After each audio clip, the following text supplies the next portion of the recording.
Hello and welcome back to my YouTube channel. आज के इस वीडियो में हम class 12th economics new syllabus Maharashtra board का chapter number 3B elasticity of demand का last importance of elasticity of demand study करने वाले हैं।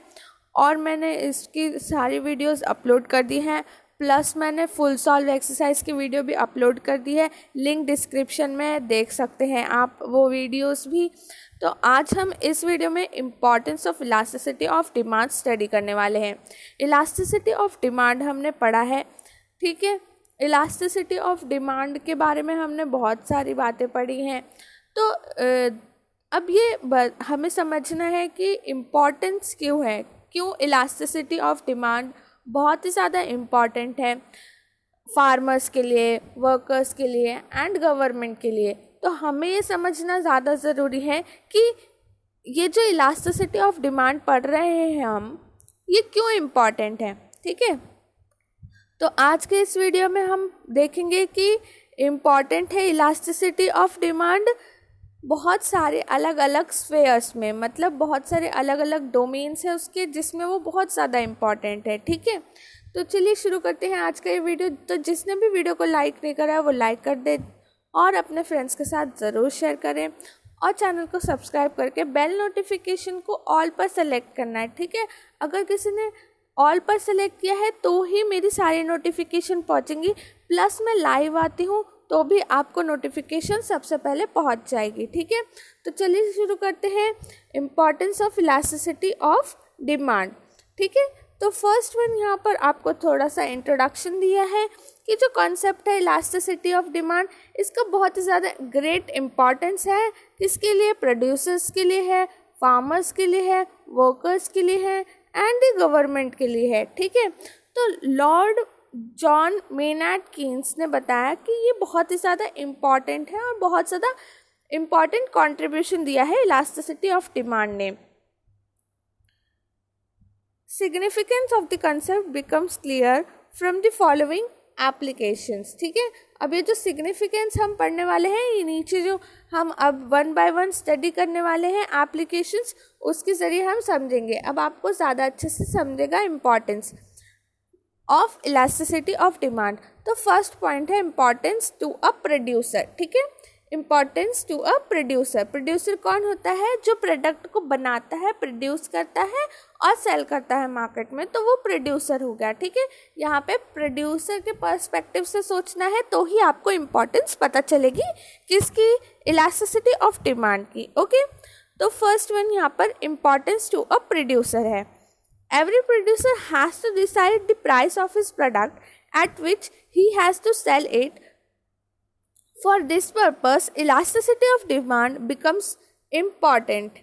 ठीक है, ये देखिए इम्पॉर्टेंस टू अ प्रोड्यूसर। मैंने आपको बताया कि प्रोड्यूसर कौन होता है? जो प्रोडक्ट बनाता है, प्रोडक्ट को सेल करता है मार्केट में, तो वो प्रोड्यूसर होता है। तो ऐसा ही यहाँ पर बताया है कि ये इम्पॉर्टेंट प्रोड्यूसर के लिए क्यों है, क्योंकि प्रोड्यूसर को क्या करना होता है? प्रोड्यूसर को डिसाइड करना होता है क्या? प्राइस ऑफ द प्रोडक्ट, कि मेरे प्रोडक्ट का प्राइस क्या होना चाहिए। प्रोड्यूसर को क्या डिसाइड करना होता है कि मेरे प्रोडक्ट का प्राइस क्या होना चाहिए, क्योंकि उसको वो मार्केट में सेल करना है। तो इसलिए इलास्टिसिटी ऑफ डिमांड बहुत ज़्यादा इम्पॉर्टेंट बन जाती है। If the demand for a product is relatively inelastic, he will fix up a higher prices and vice versa. अब समझिए second line, if the demand for the product is relatively inelastic. अब यहाँ पे आपको बता दूँ मैं, ये जो रिलेटिवली इनइलास्टिक है, इसका मतलब यहाँ पे अगर 50% प्राइस के अंदर चेंज आएगा, ठीक है, कोई भी प्रोडक्ट अगर 50% प्राइस में चेंज आएगा तो जो डिमांड है वो ज़्यादा डिक्रीज़ नहीं होगी। क्या होगी? नहीं, वो ज़्यादा डिक्रीज़ नहीं होगी, ठीक है। वो अफेक्ट नहीं करेगा बहुत ही ज़्यादा क्वांटिटी डिमांड को, ठीक है। फॉर एग्ज़ाम्पल यहाँ पर रिलेटिवली इनइलास्टिक डिमांड में अगर 50% फॉल होता है प्राइस में, तो 25% राइज होता है क्वांटिटी डिमांडेड में, ठीक है। तो रिलेटिवली इनइलास्टिक डिमांड के अंदर प्राइस जो चेंज होता है और जो क्वांटिटी चेंज होती है वो थोड़ी कम होती है, ठीक है। तो ऐसा नहीं है कि बहुत ज़्यादा क्वांटिटी डिमांड में अफेक्ट होगा प्राइस के बढ़ने पर, ठीक है, प्राइस के बढ़ने पर ज़्यादा क्वांटिटी डिमांड को अफेक्ट नहीं होगा, ये अच्छे से याद रखना है। अगर प्राइस ज़्यादा बढ़ता है तो क्वांटिटी डिमांड को ज़्यादा अफेक्ट नहीं होगा, ठीक है। तो यहाँ पे अगर प्रोड्यूसर को पता चल जाता है कि जो प्रोडक्ट की डिमांड है वो कैसी है, वो है रिलेटिवली इनइलास्टिक, तो वो क्या करता है, वो प्राइस थोड़ा सा ज़्यादा कर देता है, ठीक है, वो अपना जो प्रोडक्ट है उसको थोड़ा ज़्यादा महंगा कर देता है। तो यही जो इलास्टिसिटी ऑफ डिमांड का जो कंसेप्ट है, ये जो है वो बहुत ही ज़्यादा इम्पॉर्टेंट है प्रोड्यूसर के लिए, क्योंकि वो अपने प्रोडक्ट का प्राइस जो है वो डिसाइड कर सकता है। और this is also useful to a monopolist. Monopolist कौन होता है, देखिए मोनोपोलिस्ट कौन होता है, मोनोपोलिस्ट वो होता है यहाँ पे एक सिंगल सेलर होता है, ठीक है। ये कौन होता है, सिंगल सेलर होता है, सिंगल सेलर, ठीक है। यहाँ पे ये सिंगल सेलर के लिए इसलिए इम्पॉर्टेंट है क्योंकि ये भी अपना प्राइस इंक्रीज कर सकता है जब इसे पता चल जाता है कि प्रोडक्ट का जो है डिमांड वो है relatively inelastic. Okay, next move on करते हैं हम सेकंड इम्पॉर्टेंट कंसेप्ट की ओर। नेक्स्ट इम्पॉर्टेंट कंसेप्ट है इम्पॉर्टेंस टू गवर्नमेंट। अब हमें गवर्नमेंट के पर्सपेक्टिव से सोचते हैं कि इलास्टिसिटी ऑफ डिमांड गवर्नमेंट के लिए इम्पॉर्टेंट क्यों है, ठीक है। इम्पॉर्टेंट है गवर्नमेंट के लिए इलास्टिसिटी ऑफ डिमांड क्योंकि यहाँ पर देखिए taxation policies of the government is based on the concept of elasticity of demand. Taxation policies जो भी गवर्नमेंट की होती हैं, गवर्नमेंट ऑफ इंडिया की होती हैं, वो concept of elasticity of demand के ऊपर बेस होती हैं। इलास्टिसिटी ऑफ डिमांड से उन्हें पता चलता है कि किस प्रोडक्ट की जो कमोडिटी है, कमोडिटी मतलब प्रोडक्ट, यहाँ पे प्रोडक्ट कोई भी हो सकता है, आप कोई भी प्रोडक्ट चूज कर सकते हैं, ठीक है।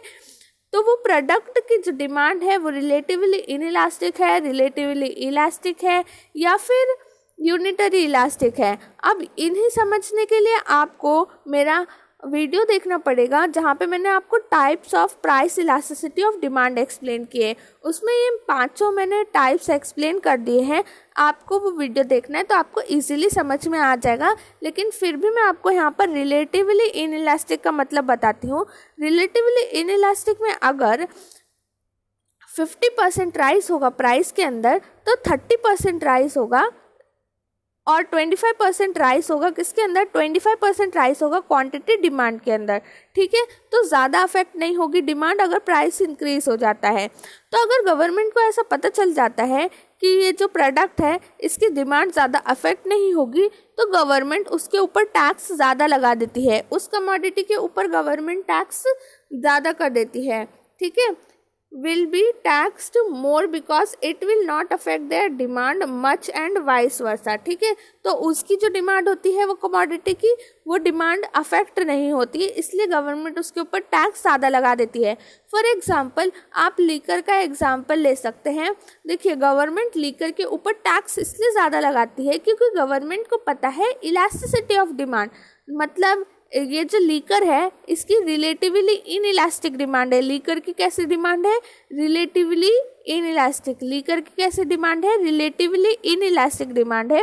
तो गवर्नमेंट उस पर ज़्यादा टैक्स लगाती है, जिससे क्या होता है गवर्नमेंट की जो टैक्सेशन पॉलिसीज है उसको बहुत ही ज़्यादा मदद मिलती है, किससे, इलास्टिसिटी ऑफ डिमांड से, ठीक है। तो यहाँ तक हमने सेकंड पॉइंट को कवर किया है। अब थर्ड पॉइंट, ठीक है। थर्ड पॉइंट क्या है, इम्पॉर्टेंस इन फैक्टर प्राइसिंग। फैक्टर प्राइसिंग, अब फैक्टर प्राइसिंग मतलब क्या होता है, फैक्टर्स होते हैं, 4 types of factors of production होते हैं इकोनॉमिक्स के अंदर, लैंड, लेबर, कैपिटल और एंटरप्रेन्योर, ठीक है। और इन लोगों को क्या मिलता है, जैसे लैंड को रेंट मिलता है और लेबर को वेजेस मिलते हैं, ठीक है। तो इनकी फैक्टर प्राइसिंग होती है। द कंसेप्ट ऑफ इलास्टिसिटी क्यों इम्पॉर्टेंट है इनके लिए, तो अभी यहाँ पर हमें समझना पड़ेगा इनके लिए कैसे इम्पॉर्टेंट है इलास्टिसिटी ऑफ डिमांड, ठीक है। अब ये जो इलास्टिसिटी ऑफ डिमांड है ये यूजफुल है in determining the factor prices. यहाँ पे डिटरमाइन कर सकते हैं, हमें पता लगता है कि जो फैक्टर प्राइसेस हैं उनका जो फैक्टर प्राइसिंग को हमें कैसे देना है, ठीक है, उनके प्राइसेस कैसे करने हैं। Factors of production for which demand is relatively can command a higher wages. अब यहाँ पर देखिए फैक्टर्स ऑफ प्रोडक्शन में बताया मैंने आपको कि जो पर्सन है अगर उसे पता चल जाता है, अभी यहाँ पर देखिए फैक्टर ऑफ प्रोडक्शन के अंदर हमने लेबर का एग्जाम्पल लिया है, ठीक है, लेबर हमने क्या किया, लेबर का एग्जाम्पल लिया, तो फैक्टर ऑफ प्रोडक्शन के अंदर लेबर होता है, लेबर को क्या मिलते हैं, वेजेस मिलते हैं। अब यहाँ पर सुनिए, लेबर को अगर पता चलता है कि ये जो मैं प्रोडक्ट बना रहा हूँ इसकी डिमांड रिलेटिवली इनइलास्टिक है, तो मैं जो हूँ मैं हूँ एक लेबर, ठीक है। आप लेबर के पर्सपेक्टिव से सोचो तो वो सोचता है अगर ये प्रोडक्ट की डिमांड रिलेटिवली इनइलास्टिक है तो क्यों ना मैं ज़्यादा पैसे लूँ, ज़्यादा पैसे डिमांड करूँ, क्योंकि इससे तो कुछ होने वाला नहीं है, प्रोड्यूसर तो बनवाएगा ही मुझसे प्रोडक्ट, ठीक है। यहाँ पर सुनो, जैसे एक रिलेटिवली इनइलास्टिक डिमांड है, समझो अगर लीकर की भी है, ठीक है। ऑयल प्राइसेस ले लीजिए आप, ऑयल की जो प्राइस होती हैं अगर वो ज़्यादा घट भी मतलब जो बढ़ भी जाती हैं तो भी इतनी ज़्यादा डिमांड में कमी नहीं आती है, ठीक है ना। तो ऐसे ही लीकर का एग्जांपल है, अगर ज़्यादा उसके प्राइसेस बढ़ भी जाते हैं लेकिन फिर भी उसकी क्वांटिटी डिमांड में कमी नहीं आती है ज़्यादा, ठीक है। ऐसे ही रिलेटिवली इनइलास्टिक में बहुत सारे प्रोडक्ट्स होते हैं, कमोडिटीज़ होती हैं। तो अगर एक लेबर को पता चल जाता है कि ये रिलेटिवली इनइलास्टिक वाली कमोडिटी है तो वो क्या करते हैं, वो अपने जो प्रोड्यूसर या फिर जो उनके मालिक होते हैं उनसे ज़्यादा पैसों की डिमांड करते हैं, ठीक है। तो इससे क्या होता है, वर्कर जो होते हैं वो आस्क करते हैं higher wages if the demand for the product produced by them is relatively inelastic. मैंने बताया आपको produced by them is relatively inelastic मतलब अगर उन्हें पता चल जाता है कि मैं जो बना रहा हूँ प्रोडक्ट वो उसकी डिमांड कैसी है, रिलेटिवली इनइलास्टिक है, तो मुझे ज़्यादा पैसे मिलने चाहिए, क्योंकि अगर मैंने इस कमोडिटी को बनाना बंद कर दिया तो प्रोड्यूसर को अफेक्ट होगा, प्रोड्यूसर को घाटा हो जाएगा, ठीक है। तो इसलिए क्या करते हैं वो लोग, ज़्यादा डिमांड करते हैं वेजेस के लिए। नेक्स्ट इम्पॉर्टेंट पॉइंट है importance in foreign trade. The concept of elasticity of demand is useful to determine terms and condition in foreign trades. अब यहाँ पे जो इलास्टिसिटी ऑफ डिमांड है ये फॉरेन ट्रेड्स में भी बहुत ज़्यादा इम्पॉर्टेंट रोल प्ले करती है, ठीक है। फॉरेन ट्रेड्स मतलब हमारी कंट्री जो है, हमारी कंट्री दूसरी कंट्री के साथ ट्रेड कर रही है मतलब इंपोर्ट एक्सपोर्ट कर रही है। इंपोर्ट एक्सपोर्ट मतलब जो कमोडिटीज़ को खरीदना और बेचना, ठीक है, सिंपल लैंग्वेज में बता रही हूँ, ठीक है। हमारी कंट्रीज इंपोर्ट एक्सपोर्ट कर रही है दूसरी कंट्री के साथ, तो फॉरेन ट्रेड हो रहा है, ठीक है। हमारा फॉरेन ट्रेड हो रहा है मतलब एक कंट्री दूसरे कंट्री के साथ, मतलब इंडिया अदर कंट्री के साथ फॉरेन ट्रेड कर रही है। फॉर एग्जांपल इराक से हम लोग ऑयल परचेस करते हैं, यूएसए से परचेस करते हैं, ठीक है। यूएसए से हम अदर कमोडिटीज़ परचेस करते हैं, ठीक है। मैंने ऑयल का एग्जांपल सिर्फ इराक के साथ बताया आपको। तो हमारी कंट्री दूसरी कंट्री के साथ फॉरेन ट्रेड्स करती है, ठीक है। अब यहाँ पे फॉरेन ट्रेड्स पता चल गया सभी लोगों को, तो इनमें भी इलास्टिसिटी ऑफ डिमांड की जो है रोल बहुत ज़्यादा है, क्योंकि यहाँ पर देखेंगे अगर एक जो एक्सपोर्टिंग कमोडिटी है, ठीक है, एक्सपोर्टिंग कमोडिटी है जिसकी डिमांड कैसी है, रिलेटिवली इनइलास्टिक है, जिसकी डिमांड कैसी है, रिलेटिवली इनइलास्टिक है, तो उसके प्राइसेस जो हैं बढ़ाए जा सकते हैं, ठीक है। उसके प्राइस कैसे हो सकते हैं, बढ़ाए जा सकते हैं। अगर प्राइस हमने बढ़ा दिए तो क्या होगा, हमारी कंट्री को प्रॉफिट होगा। फॉर एग्जांपल यहाँ पर समझिए, ये जो organization of petroleum exporting countries, ये ओपेक एक ऑर्गेनाइजेशन है, आपको पता होगा ये एक ओपेक ऑर्गेनाइजेशन है। इसमें बहुत सारी मिडिल ईस्ट कंट्रीज आती हैं, ठीक है। इनमें बहुत सारी मिडिल ईस्ट कंट्रीज आती हैं जिनके पास क्या है, ऑयल रिजर्व्स हैं, जिनके पास क्या है, ऑयल रिजर्व्स है, मतलब उनके पास बहुत ज़्यादा ऑयल है। तो ये ओपेक जो है ऑर्गेनाइजेशन है जिसके अंदर बहुत सारी मिडिल ईस्ट कंट्रीज जिनके पास ऑयल रिजर्व्स है वो आते हैं। और ये जो ऑर्गेनाइजेशन है ये बहुत ज़्यादा टाइम क्या करती है, प्राइसेस जो ऑयल के होते हैं बहुत ज़्यादा बढ़ा देती है। ये क्यों बढ़ा देती है, क्योंकि इन्हें पता है कि जो अदर कंट्रीज़ हैं उनके पास ऑयल रिजर्व्स नहीं हैं। और ऑयल की डिमांड कैसी है, ऑयल की डिमांड है रिलेटिवली इनइलास्टिक। ऑयल की डिमांड कैसी है? ऑयल की डिमांड है रिलेटिवली इनइलास्टिक। कैसी है? रिलेटिवली इनइलास्टिक है। तो इन्हें पता है अगर हम ज़्यादा प्राइस बढ़ा भी देंगे तो भी क्वांटिटी डिमांड में ज़्यादा अफेक्ट नहीं होगा। ठीक है, क्वांटिटी डिमांड में क्या होगा? ज़्यादा इफेक्ट नहीं होगा, इसलिए ये लोग ऑयल के प्राइस को बढ़ा देते हैं। ठीक है, यहाँ पर समझ में आ गया। अब हम 5th पॉइंट स्टडी करते हैं। ठीक है, 5th पॉइंट में क्या है? Public utilities. In case of public utilities like railways which have an inelastic demand, government can either subsidize or nationalize them to avoid consumer exploitation। अब यहाँ पे पब्लिक यूटिलिटीज़ मतलब यहाँ पर जो गवर्नमेंट की जो प्रोडक्ट्स की यूटिलिटीज़ होती है। ठीक है, तो public, in case of public utilities like railways, जो हमें यूटिलिटी मिलती है कहाँ से? पब्लिक, जो हमारे जो गवर्नमेंट के जो प्रोडक्ट्स होते हैं गवर्नमेंट की, जैसे रेलवेज हैं, तो उनसे जो यूटिलिटी मिलेगी वो पब्लिक यूटिलिटी होती है। ठीक है, लाइक यहाँ पर क्या है? रेलवेज। ठीक है, ये है, इससे हमें क्या मिलती है? पब्लिक यूटिलिटी मिलती है रेलवेज से। Which have an inelastic demand, जिसकी इनइलास्टिक डिमांड है, तो गवर्नमेंट क्या करती है? आपको पता है कि हम सभी को जो स्टूडेंट्स होते हैं उनको रेलवे कंसेशंस मिलते हैं।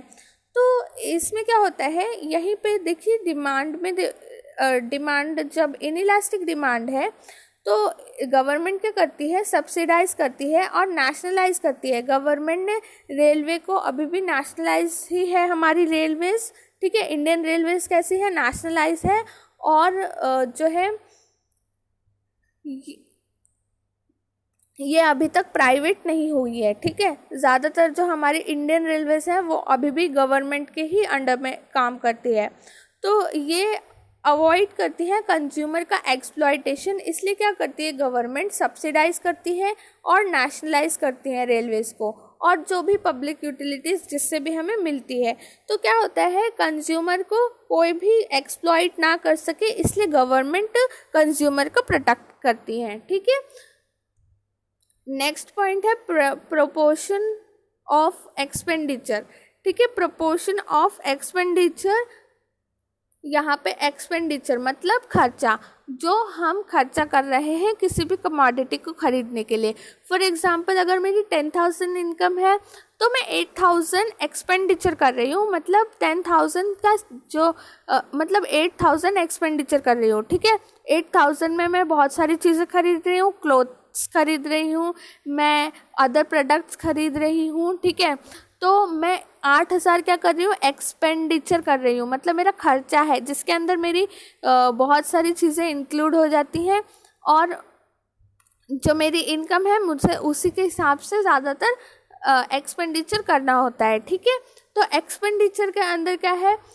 If the proportion of the expenditure in a person's income is small then demand for the product is relatively inelastic. अभी यहाँ पर जो एक्सपेंडिचर मैं कर रही हूँ, अगर पर्सन की इनकम का बहुत ज़्यादा स्मॉल है तो मतलब स्मॉल पार्ट ऑफ एक्सपेंडिचर है, मतलब अगर मैं किसी चीज़ पर खर्चा कर रही हूँ वो मेरी बहुत ही स्मॉल इनकम है। ठीक है, जो पार्ट है वो मेरी इनकम का, मतलब मुझे अफेक्ट नहीं हो रहा है ज़्यादा। ठीक है, और demand for the product is relatively inelastic है। ठीक है, और वो जो प्रोडक्ट मैं खरीद रही हूँ उस प्रोडक्ट की जो इलास्टिसिटी है वो कैसी है? रिलेटिवली इनइलास्टिक है। उसकी जो प्रोडक्ट की क्या है? इलास्टिसिटी, वो रिलेटिवली इनइलास्टिक है। For example newspapers, if the proportion of expenditure is large then the demand for the product is relatively elastic.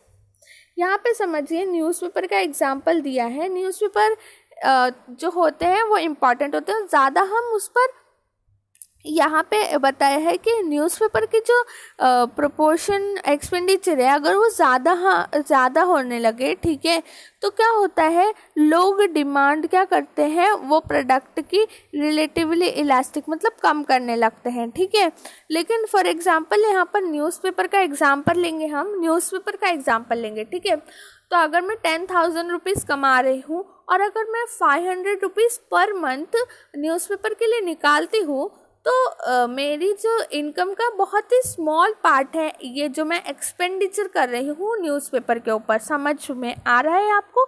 मैं बहुत ही छोटा सा मेरी इनकम का पार्ट न्यूज़पेपर के ऊपर एक्सपेंडिचर मतलब मैं खर्चा कर रही हूँ। और ये जो डिमांड है ये रिलेटिवली इनइलास्टिक डिमांड है। ओके, तो अगर मैं अपनी जो इनकम है उसका जो प्रोपोर्शन है एक्सपेंडिचर वो बहुत ज़्यादा हो जाता है किसी भी प्रोडक्ट के ऊपर, तो मैं वो प्रोडक्ट का कंजप्शन रोक देती हूँ। ठीक है, मैं क्या करूँगी, मैं उसका जो कंजप्शन है वो कम कर दूँगी। तो यहाँ पे हमारे सारे के सारे इम्पॉर्टेंस कंप्लीट होते हैं। फुल सॉल्व एक्सरसाइज की वीडियो मैंने अपलोड कर दी है, जिसने भी नहीं देखी है वो जाकर देख सकता है, लिंक डिस्क्रिप्शन में है। So thank you for watching this video. Next video में मिलते हैं हम।